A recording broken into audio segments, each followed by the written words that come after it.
Olá!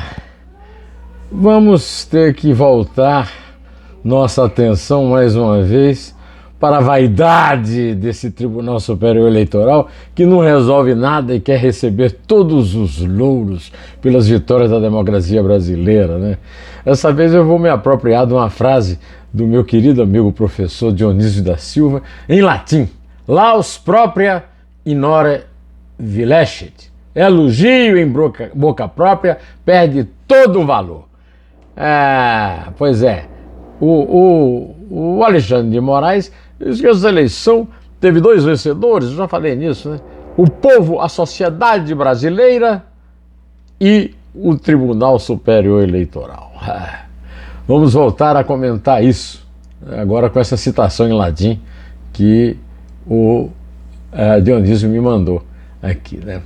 A verdade é que o tribunal continuou dando motivos para que nós não acreditássemos nos louvores próprios do Alexandre de Moraes, e é disso que eu vou falar nesta terça-feira, dia 4 de outubro de 2022, na qual eu agradeço a espetacular audiência de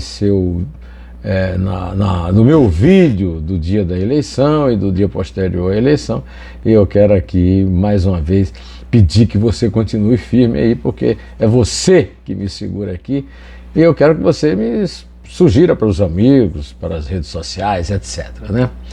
Agora o Bolsonaro resolveu comprar votos por antecipação ao antecipar o pagamento do Auxílio Brasil e da Bolsa Gás.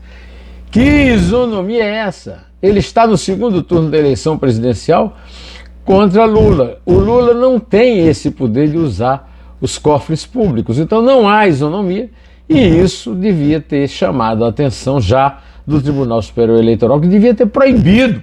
Eu sei que é terrível dizer isso, as pessoas estão passando fome, mas isso é o proveito eleitoral que o Bolsonaro quer tirar disso. É um crime eleitoral, minha gente. E eu queria completar também uma crítica ao que foi dito pelo Alexandre de Moraes,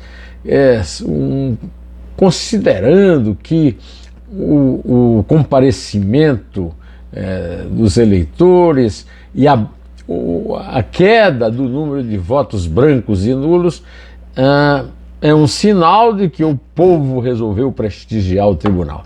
E a abstenção, senhor ministro? E a abstenção recorde de 32 milhões de brasileiros, 20,9% dos brasileiros não se deslocaram para as sessões eleitorais, onde não havia os nomes dos candidatos registrados na prova de que o Tribunal Superior Eleitoral é bom de propaganda, é bom de autopromoção, mas péssimo em organização, né? Em 2018, o índice de brancos e nulos foi de 8,8%, então tivemos a metade de brancos e nulos, que mostra que o sucesso aí não é do Tribunal Superior Eleitoral, é dessa coisa horrenda que houve para valer nessa eleição, que é a polarização, ou como prefere minha amiga Mary, a bipolaridade. Bom, também vamos voltar a comentar o fracasso de duas entidades que são muito combatidas pelo candidato que vai enfrentar o Lula no segundo turno, Jair Bolsonaro. Primeiro, o Instituto de Pesquisa. A Datafolha deu a desculpa mais estapafúrdia que eu já vi para o grave erro de ter acertado a votação de Lula, mas ter errado de forma estúpida a votação de Bolsonaro. Segundo o jornal Folha de São Paulo, que é o dono da empresa que compra a pesquisa, isso se deveu a um movimento de última hora para Bolsonaro. E a senhora Márcia Cavalari, que era diretora do Ibope e agora do IPEC, né, disse que a pesquisa não é oráculo, mas age como se fosse, né? Não é, dona Márcia?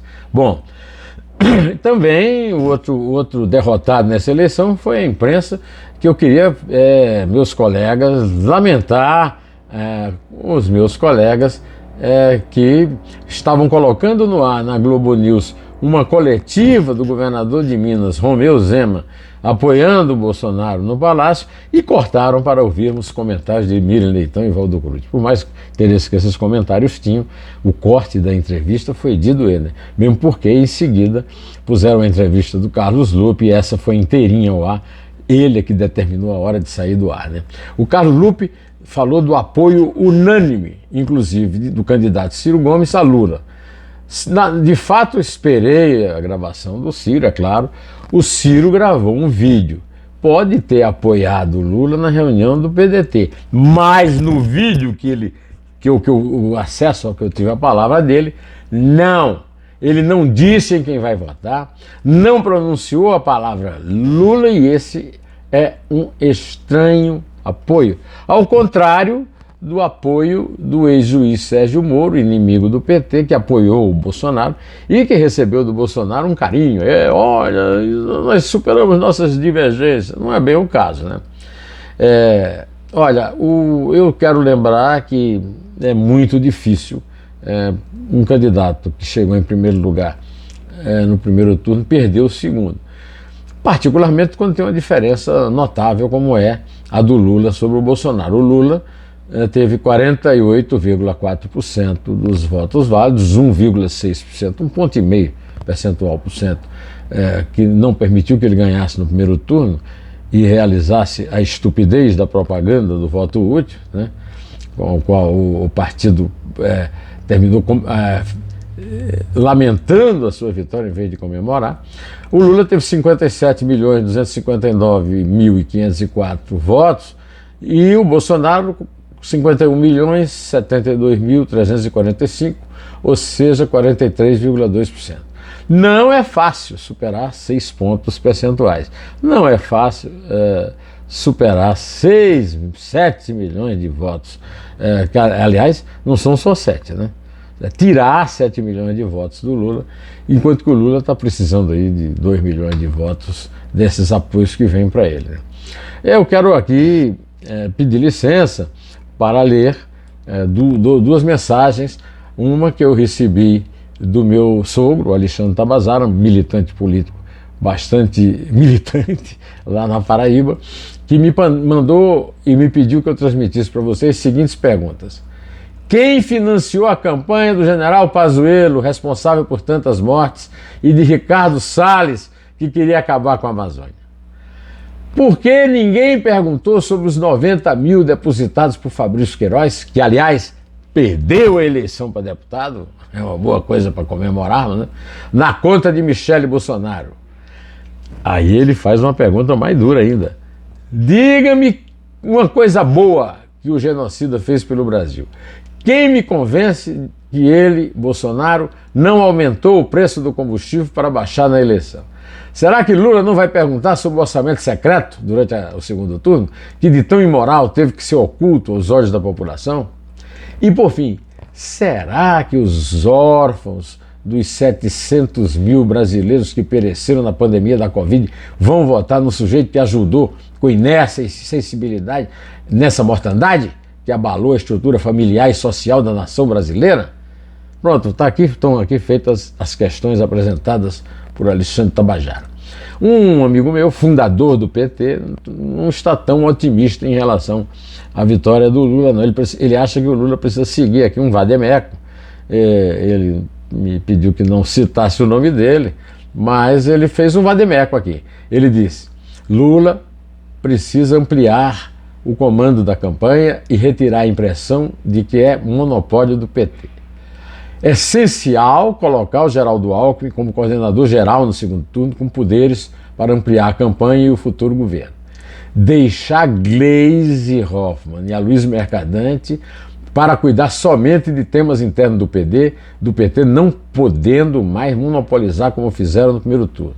Essa dupla, segundo esse petista fundador, Gleisi Mercadante, foi responsável pela queda de Dilma como eixos maiores do governo da ex-presidente.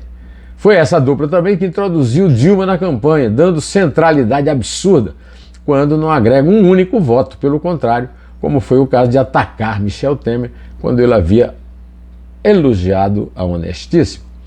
O fundador do PT, meu amigo, também disse que o Lula agora precisa do MDB e de todos que defenderam o impeachment, caso dele, e estão do lado do Lula em nome da democracia.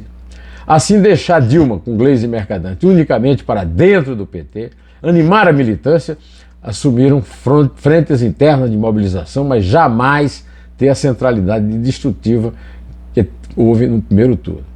Segundo esse fundador do PT, através do Geraldo Alckmin, é preciso agregar todas e todos que defendem a democracia, a começar por Simone Tebet e Michel Temer, além do PSDB de todas as matizes.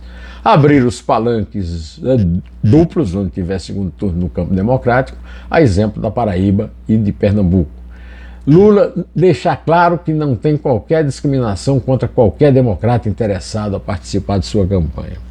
E, o meu amigo não citou isso, mas eu quero acrescentar, antes de terminar, por exemplo, dirigir uma palavra carinhosa para o Ciro. Não custava nada,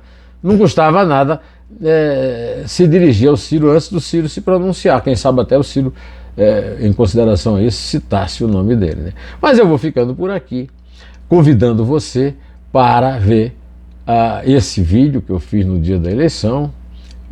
Bolsonaro é o vencedor moral da eleição. O vídeo também de ontem, que eu estou fazendo esse mesmo comentário sobre a eleição, sobre o segundo turno, e também o Deus Dedo de Prosa com um grande poeta e grande crítico, especialista em poesia, Alexei Bueno. Eu vou ficando por aqui. José Neumann e Pinto, direto ao assunto. Em té!